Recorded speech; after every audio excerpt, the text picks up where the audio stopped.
Joget yo penake ngene iki lho. Enak piye? Hah? Budik panjake. Ngelemen iki lho. 10.8. Monggo sik, iku durung lanang jak. Kok munggah iku wis dihop mak tabul panjak budik kok.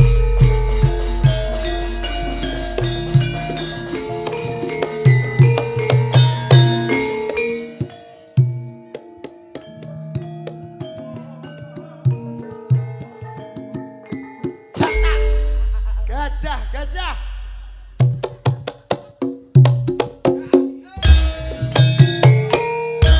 Joget penake iki lho. Hop. Tahlilan. Lah wong joget iki tau tumon. Tau piye? Ketoprak metu kok malah tahlilan. Lah awakmu sing lara hati ya. Lah kok ngeloro ati ngopo? Aku njaluk orek-orek mau endek kok. Lah wong aku lagi metu awakmu sing ngendhek dhewe kok. Lah iya lah ngene iku yo pe aja melu ngendek to. Wong wis penak-penak joget serampat. Aku enak-enak orek-orek kok. Lah terus ngopo? Lah kok mendek. Lah Lah aku njaluk tahlilan misan. wong atik nesunan ngono lho. Lah kok ora nesu. Aja nesu-nesu ta, Su. Aja nesu-nesu. Lho kowe ngarani aku asu. Wong kok mangkelke wong lho. Lah kowe lah Alhamdulillah. nggih. Konjo atur dumateng sedayanipun. Betul. Para tamu undangan ingkang katemben kewala rawuh wonten mriki. Nggih. Derek memuji lan derek ndedonga. Mugi-mugi panjenenganipun ingkang hamengku gati. Nggih. Mugi-mugi tansah bagas waras lan nampi wahyu cempaka mulyaning Gusti. Amin ya robbal alamin. Iki acarane hitanan utawa sunatan. Sunatan. Didongakno muga-muga adik sing dikitan dadi bocah ingkang mituhu tumrap tiang sepuh kekalih, dadi bocah sing migunani tumrap bangsa, agama, negara lan budaya. Amin ya robbal alamin. Lho dadine kaya ngono Mas. Iya no Mas. Iki dipirsani bapak-bapak, ibu-ibu, ana sing ning kiwa panggung, ana sing ning ngarep panggung, Tamu ana sing ning- ning apa ketengen panggung. Ning ketara Mas. Apa? Tamu iki ketara. Ketarane. Mesti nglumpuk-nglumpuk. Iya. Sing nom ya kumpul enom. Heeh. Sing lanang ya kumpul lanang. Heeh. Sing ayu ya kumpul ayu. Heeh. Sing tuwa-tuwa ya kumpul tuwa-tuwa. Tapi ya ana Piye? ngene iki karek ndelok buahe. Lho kok delok buahe? Iya. Kapan buahe kok anglopane kok isine 50, berarti ning ngarep dhewe ngene iki. Ini kini berarti ibarat Nyeket. nggawa gula 5 kilo. Iya. Berasnya 3 tompo. Ya buahe nyeket. Sing ning kono ya padha wae. Sing kono buahe piye? Paling ora ya swidak, Swidak. selawe, sing tengah kono. Sing nggawa rokok pres-presan yo nek ngarep ngono ya. Ning ngarep. Lah nak sing nek pinggir-pinggir ini. Mbah buah mbah ora. Hei, yo tetep buah no. Ya wis buah. Buahe ndek wingi. Dek di wingi ngaturi nggih Mak nggih. Nggih. Lah, ngene iki lho Yon. Iya Mas. Ketoprak ning kene. Ndingi awake dhewe bar main korempelas. Betul. Saiki terus blender ini. Glender ana ning kletek. Iki mewujudkan Apa? mergo banget tresnane piyai mriki lan sedulur-sedulur muga-muga iso raket pas sedulurane nganti besok. Ngono. Iya no. Lah nak cara aku ide gawe kok nekakno nanggap ketoprak ngene iki rugi. Lah kok rugi ngapa? Iyalah, ketoprak iki rombongane wong pira? 80. Lah 80 doyan mangan kabeh. Rokok kabeh. Wis entek dhuwit pira ngene iku? Ya akeh. Lah iyalah alung ora nanggap ketoprak nak aku. Lah karep nanggap apa? Iki mergo diniati mulane dadi murah. Iya wis ngerti umpama aku sing digawe mau nanggap ketoprak. Lah kape nanggap apa? Alung nanggap wong dadu. Lah kok malah nanggap wong dadu? Rame menehi mangan tok ngono wis Omonganmu. ramene ra umum. Niki teng daleme Pak sinten? Pak Lanang nggih. Pak sinten? Mbah Mudin. Nggih. Mbah Mudin nggih Mbah ya Allah Mbah Mudin gantenge ya ya. Aku ngerti nak piyaine Mbah Mudin iki tanggapan ning daleme Mbah Mudin. Tak dongakno Mbah Mudin muga-muga seger waras nggih Mbah Mudin. Muga-muga rezekine ora lokak nanging tambah sansaya kebak Mbah. Berkahe pangestu ngene iki sing paling penting. Kok paling penting? Mbah Mudin. Ya iya Mbah Mudin nek mok dongakno kulino ndonga kok. Lah kulino ndonga apa ora didongakne? Hah? Wong iki ning kene dadi makhluk sosial saling mendoakan, saling bantu binantu. Alah aku ndonga awakku dhewe ora ngasih dikabulno Gusti Allah ndongakno wong liya. Lah kowe ora pamu sobek-sobeki kok ono. Lah iya. Dijak selawatan mumpung ning dalemipun Mbah Mudin. Iya no. Lho, jajale dijak selawatan. Shallu ala Nabi Muhammad. Allahu Akbar. Kowe iku dadi apa kok ana Allahu Akbar barang?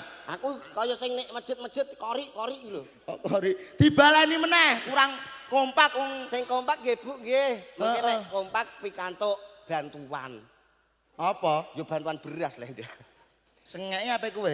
Lho Pak Lurah no. Tak kira kowe. Shallu ala Nabi Muhammad. Sing blok kono ya, apik. Apik. Saiki sing blok kono, Eko Ibu Fatayat ya. Kira-kira fatayat apa, Yun? Al Hikmah. Ya Allah Gusti. Mulane jilbabe kembar pink iku Al Hikmah. Bang Terong iku jenenge Al Hikmah. Ibu Fatayat Al Hikmah. Sugeng sonten Ibu Fatayat Al Hikmah, sonten nggih. Anjen Al Hikmah ketara sing tuwa loro. Ngono. Heeh kaya apa? Nak sing blok kene Sing blok kene Fatayat apa? Ibu Fatayat Al Amin. Al Amin. Lah. Titikane nang apa, Mas? Titikane wonge rada lemu-lemu. Berarti ku Al Amin. Eko Al Nak Hikmah. Al Hikmah, Al Amin lah sing iki sing ning dalem. Sing nek dalem iki Al Hidayah. Al Hidayah. No. Titikane Al Hidayah apa? Wis tuwa-tuwa kabeh. Al Hidayah. Berarti kapan Al Hidayah? Iya. Kok Hidayah sama Gusti tua-tua. Nak sing blok kene kira-kira Fatayat Al apa? Blok kene ya ibu-ibu Fatayat. Al apa? Alah mbah karepe kono. Kok alam mbok karepe kono. Ndak mosok mok Yai, ngenteni siji-siji. Sayok-sayok rukun ngono kok iso. Iya no Mas. Shallu ala Nabi Muhammad. Werkudara gambare wayang Gatut Kaca iso mabur dadi wong urip kudu sregep sembayang ben makmur ning alam kubur. Iya. Lho kok iya tak iki lho. Lah makon piye? Aku iki selawatan teng dalemipun Mbah Mudin, murite Mbah Mudin aku. Kae apane? Murite. Lagi murid Mbah Mudin kok mlete. Lah kae apane? Yo putune Sunan. Kowe putune Sunan, Aduh. Sunan Kalijaga. Nyapa? Sunan Bonang. Wah ora. Lah Sunan apa? Sunandar.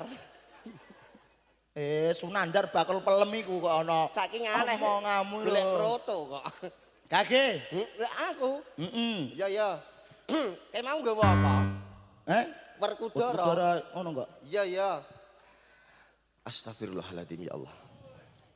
Subhanallah. La haula wala quwata illa billahil adzim.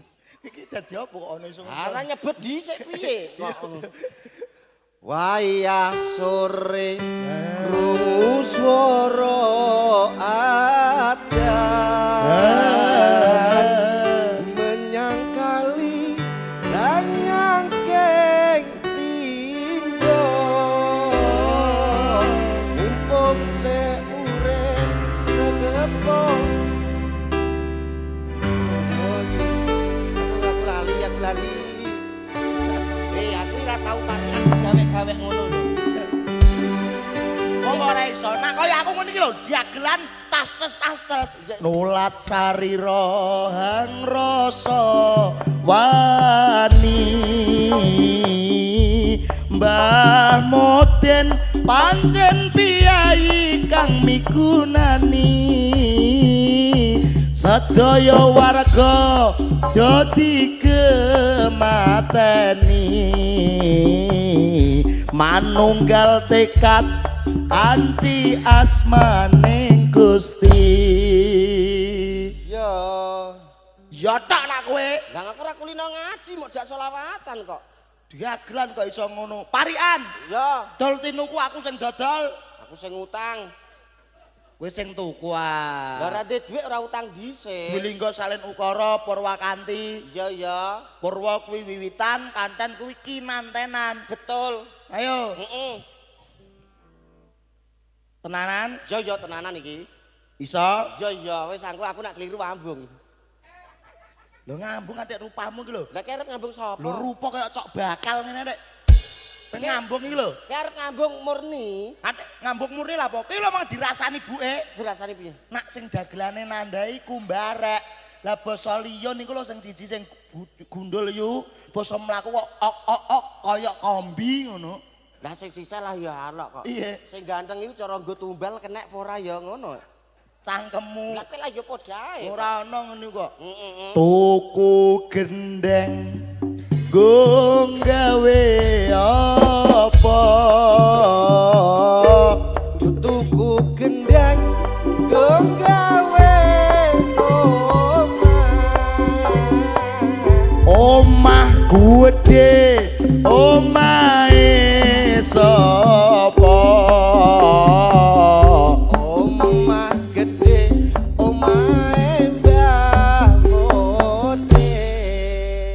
Sebabnya apa kok omahe Mbah Modin gede? Sebabe bar nimbali toprak bakti kuncoro iki sasi ngarep bangun omah 40 persagi. Weh, kok mbok apik-apik gene Mbah Modin yen Ben disawer. wis disiapi. Disiapi apa? Wis disiapi kok ngguri. Aku jajan ora uman mau kok. Berpangan mbok titili ngono kok ana. Iya ya. Berarti kapan sing gede-gede nggone, Mbah Modin kapan ora gede berarti ora nggone Mbah Modin. Tak keleti malah. Ayo. Ayo. Tuku bata go gawe apa? Tuku boto go gawe kandang sapi. Sapi gede sapine sapa? Sapi gede sapine Mbah Modin. Berarti sing gede-gede nggone Modin. Mbah, Mbah Modin ngasih Modin nganggur aku. kok mbok jangkar iki lho. Cangkem yo kliru pisan darah. Berarti sing gede-gede Gene Mbah Modin. nek ora gede Ora nggone Mbah Modin Anda. tuku kurungan go adah apa? Tuku kurungan godah manuk. Saiki piye? Manuk gede, manuke sapa? Manuk gede. Mbah Modin ning ngarep wis dididingi. Aku ra wani Mbah. Kula muridé jenengan, Mbah. Aku kok kliru iki piye to, Mang? Lah kowe lha apa kok? Ayo kok refleks manuk barang iki. Mau piye mau perekamu? Parikamu iki piye? Tuku kurungan nggo adah apa? Tuku kurungan godah manuk. Oh. Manuk gudi manuke sapa?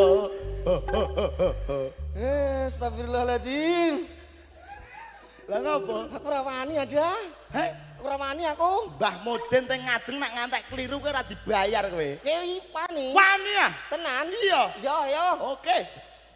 Mbah Modin gede. Cangkem. Mbah Modin gede. Mau piye? Tuku kurungan ya Mbah Modin gede. Mbah Modin ngapuntene nggih, Mbah. Aja bayar, Mbah. Hah? Aja bayar. Hah? Nah aku wani. Kok Kok keliru Mbah Modin gede. Tuku kurungan Sik. Iki sapa ya niki? RT. RT sing liwat iki RT. RT yo ngeniku bentuke. Kowe kok apal lah ya? Apal RT gonku malah rong mono kok. Tenan RT gula aku urung ngono. Ya lah. Yo ngetok. Baleni. Ngaku tetepani. Tuku kurungan go ada apa? Tuku kurungan go ada mano. Manu budi manu apa? Kurungane yo. Mano gudi kurungane ra sedeng. Tek kurungane ra sedeng. Iya. Lah kurungan jangkrik dileboni manuk brenggala. Berarti manuke Mbah Mudin bergala. Hei. Mbah Mudin ngingoni manuk brenggala lho iku apa lho? Lah ya ngono aku kok ora wani jawab. Anu Mbah Mudin. Ngawur ae. Lah kowe lah mau suwe kali ngono aku ya klelepno. Aneh wong wedok jaman saiki. Sing ditiru artis luar negeri. Senengane sibuk nonton TV. Nganti lali ngopeni suami. Wong wedok saiki ngono. Nek wis sibuk sing lanang dimbarno dhewe. Ngono. Iya no Mas. Ya. Mulane wong wedok-wedok rungokno. Heeh. Hmm. Tanpa kendang, Mas. Heeh. Dilo iki ya. Ya. Yo ben melodinan tok apa jenenge kibotan kowe karo aku. Ya.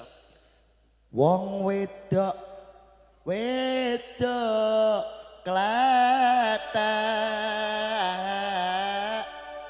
Nek tak sawang aja padha engkek.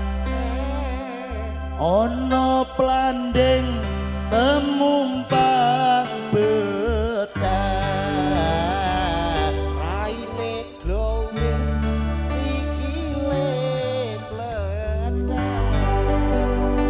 Wong ya teko. Wengi guyang-guyu. Sing endi yun? Ayo apa? Sing endi yun? Madhep rene. Kok madhep rene? Lah iya lah sikil ora mletek ora kena dileboni sandal. Ngono ya. Ngono Mas. Solawatan bareng-bareng. Sholatullah salamullah ala Tuha Rasulillah.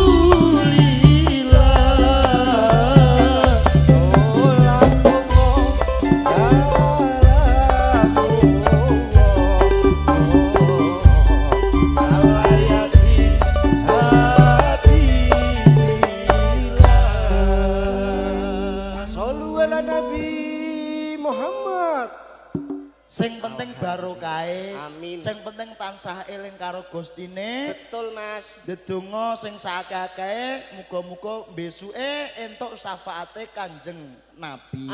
Amin ya robbal alamin. Menungso iki kaya padha saling mongso donga dinonga. Lah iya. Pokoke padha seger waras awake. Aku pokoke ngaturke seneng lan gunging panuwun kok, Mas. Aku lah yo senenge ra umum aku ndek mau nimbal. Kowe nimbal Ora mantuk. ora mantuk. Heeh. Bar koremplas langsung mlarene. Iya no Mas. Ya ora masalah.